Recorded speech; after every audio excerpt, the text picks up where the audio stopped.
I, 25 meters, have a child named Amy, 1F, with my fiancée Jess, 24F. We live together in one of the safest cities in the United States. About 4 months ago, Jess and I were walking home at night with Amy sleeping in her stroller. It was a suburban road that we've walked down hundreds of times. Suddenly, we heard several loud banging noises from around the corner.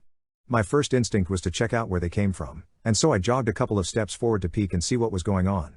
As it turns out, 2 teens were hitting the window of an SUV with a baseball bat. I watched them run away, get into a car, and peel out. I turned around to see Jess, but she wasn't there. I looked back the way we came to see her about 50 yards away, running like her life depended on it. I called out to her a few times, but she was obviously scared out of her mind and didn't hear me. A few minutes later I called her on her phone, and she picked up.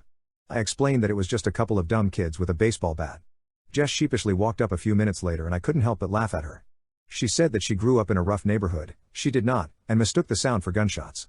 I actually did grow up in a bad neighborhood and told her they sounded nothing like gunshots. But what really stuck with me was her first instinct in an emergency was to abandon a 9-month-old baby and her fiancé to fend for themselves as she protected her own hide.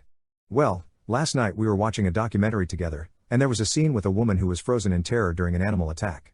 Jess scoffed and said that if it were her, she would have fought back, especially if Amy were with her. I looked at her for a few seconds and then said, "Yeah, you don't really know what you do." Jess insisted that she would have fought tooth and nail against any threat against our daughter, to which I responded, even a couple of kids breaking a car window with a baseball bat? Let's call it for what it is, you're kind of useless in an emergency. Jess stood up, called me a dickhead, and walked away.